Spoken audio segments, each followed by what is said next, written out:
San Diego Fire Chief Robert Logan speaks with his friend and colleague, Captain Jason Shanley, about climbing the ranks of the fire department to where he is today, and what it means to come back and serve the community in which he grew up.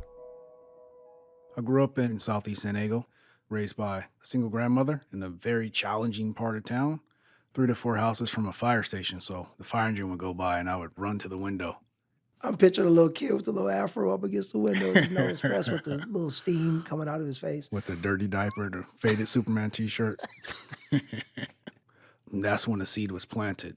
When I became old enough, I went by the fire station and inquired about becoming a firefighter, but I did not pursue a job because I was discouraged to. Who discouraged you? Well, I don't know if they're a firefighter or what rank, but it was a Caucasian male. Interesting.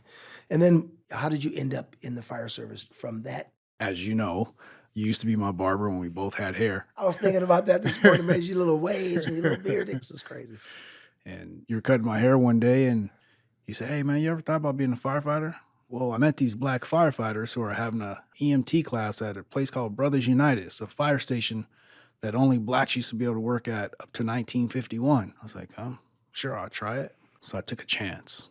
I wanted to work for a fire department so bad that they offered me a job driving an ambulance for $7.25 an hour. And everybody thought I was crazy.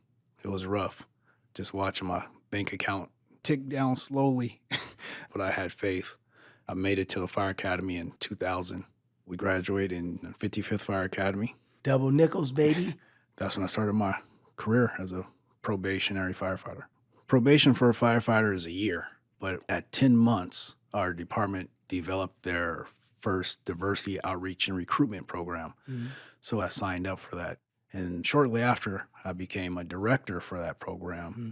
I just wanted to do more and be all I can be in the fire service. How long did it take you, do you remember, to become an engineer or a driver? I think I started after 7 years.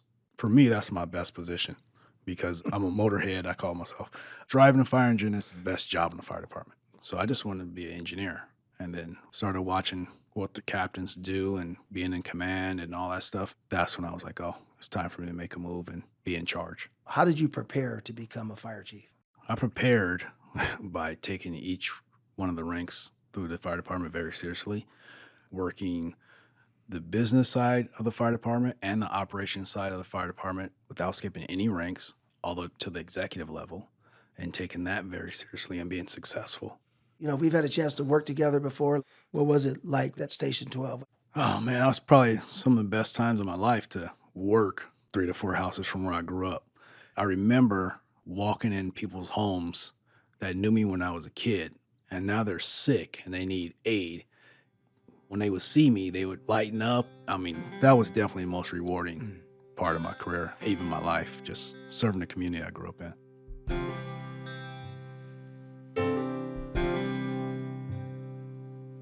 Produced by StoryCorps Studios in partnership with the City of San Diego.